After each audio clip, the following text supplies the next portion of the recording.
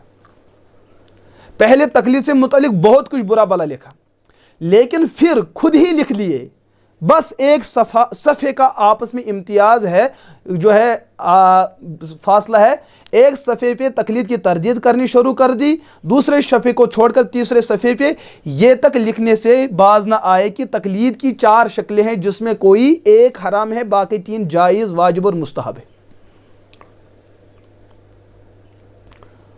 اچھا آگے بڑھتے ہیں۔ مولانا ابراہیم سیالکوٹی رحمۃ اللہ علیہ، ان کی یہ کتاب میں نے پہلے بھی دکھائی ہے، تاریخ اہل حدیث۔ وہ سب کتابیں بھی میرے پاس موجود تھی، کچھ احباب لے چکے ہیں۔ تو تاریخ اہل حدیث کے صفحہ 143 اور 44 پہ حضرت رحمۃ اللہ علیہ نے یہاں تک یہ بات لکھی ہے کہ جو لوگ علماء اہل حدیث سے متعلق یہ خیال رکھتے ہیں کہ ہم تقلید کے قائل نہیں ہیں، وہ ہمارے مسلک کو سمجھنے میں غلطی کھا چکے ہیں۔ ہم تقلید کے قائل ہیں، وہ الگ مسئلہ ہے، پھر وہ تقلید مطلق ہے یا شخصی، ہم کسی ایک ہی امام کی تقلید کریں یا سب کی، یا جس کی بات ہمیں دل کو بھا جائے اس کی ہم تقلید کریں، ہم تقلید کے قائل ہیں۔ داؤد غزنوی کی حیات پہ ایک کتاب لکھی گئی ہے، سیرت داؤد غزنوی، اس کے صفحہ 375 پہ حضرت فرماتے ہیں کہ داؤد غزنوی تقلید کے واجب ہونے کے قائل ہیں۔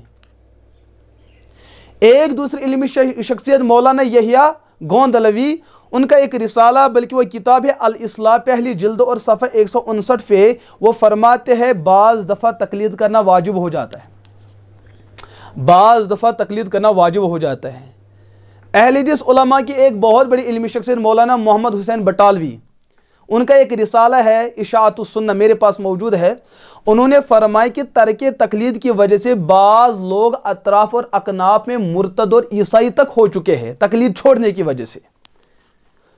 مولانا ثناء اللہ صاحب امرتسری، ان کی کتاب ہے فتاوی ثنائیہ، اس میں انہوں نے پہلی جلد صفحہ 254 پہ لکھا ہے تقلید مطلق مذہب اہل حدیث ہے، اہل حدیث کا مذہب اور مسلک یہ ہے کہ مطلق تقلید کرنا جائز ہے۔ مولانا نواب صدیق حسن خان قنوجی، ان کی کتاب التاج المقلل صفحہ 452 پہ وہ فرماتے ہیں غیر مجتہد کو تقلید کرنی جائز ہے۔ نواب وحید الزمان خان، ان کی کتاب نزول الابرار جلد 1 اور صفحہ 7 پہ فرماتے ہیں وَعَلَى الْعَامِ وَيَجِبُ عَلَى الْعَامِ التَّقْلِيدُ، کہ عامی انسان پر جس کے اندر اجتہاد کی صلاحیت نہ ہو اس پر تقلید کرنا واجب ہے۔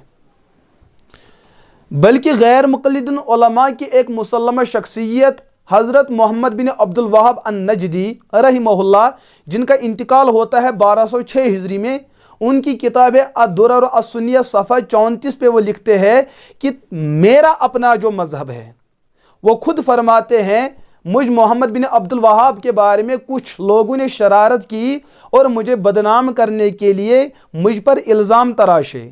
ان الزاموں میں سے ایک الزام یہ ہے کہ میرے بارے میں علماء کے سامنے یا عالم امت کے علماء کے سامنے یہ بات رکھی جاتی ہے کہ محمد بن عبد الوہاب تقلید کے منکر ہے۔